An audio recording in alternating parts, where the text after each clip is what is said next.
All right, welcome. Today we're going to unpack a really simple but honestly pretty profound idea.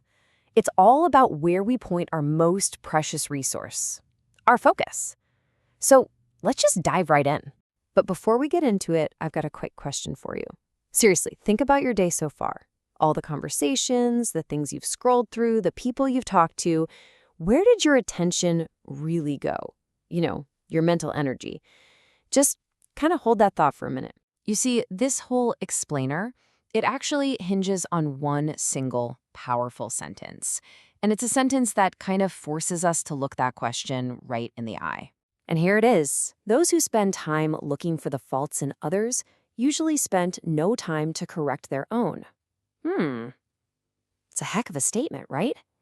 It draws this perfectly straight line between two totally different ways we can use our time and energy. So yeah, let's break this thing down. Okay, so let's start with the first half of that equation. Let's talk about the outward gaze.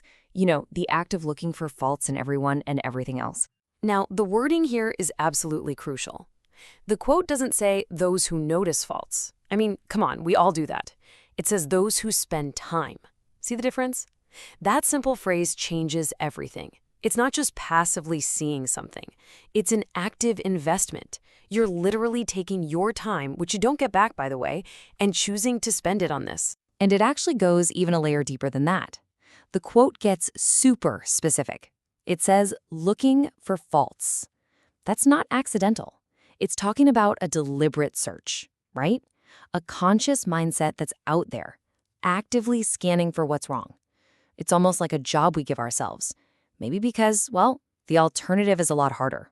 So let's talk about that alternative. Let's flip the coin over and look at the inward gaze. And this isn't just about, noticing our own flaws.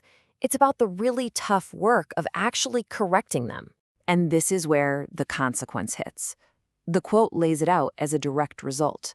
All that time you spend looking outward, it leaves this big empty space where that other, arguably way more important job was supposed to happen. There is, quite literally, no time left. So why is that job so tough? Well, because real self-correction, it's not like flipping a switch. It's a whole process. Think about it. First, you've got to have the humility to just acknowledge the fault is even there. Then you have to do the hard work of digging in and understanding its root. And then you have to take consistent and, let's be honest, usually uncomfortable action to fix it. That whole thing, it takes a ton of time and energy. Okay, so when you put these two pieces together, the outward gaze and the inward gaze, you start to see the real tension at the heart of this quote. It's basically saying our attention is a zero-sum game. Imagine you've got these two buckets for your energy. In one bucket, you've got the job of being a critic of everybody else. And in the other bucket, you've got the job of, building your own character. The really powerful argument here is that you just can't fill both buckets at the same time. It doesn't work that way. And this really shows it perfectly. Just think of your focus, your attention, as this one complete circle. That's all you get. It's a finite resource, right? So every slice of that pie you give to looking outward, to finding fault in others, is a slice that gets stolen directly from the part you could have used for looking inward and doing that real work of self-improvement. So here it is, the big takeaway. Focusing on other people's flaws isn't just some harmless hobby. It has a real cost, a very real cost. Every single minute you invest looking for faults out there is a minute you have literally stolen from your own potential, from the hard work of your own growth. And that leaves us with one last and maybe the most important question. Look, the idea isn't that you should suddenly become blind to the world or never notice a fault again. Of course not.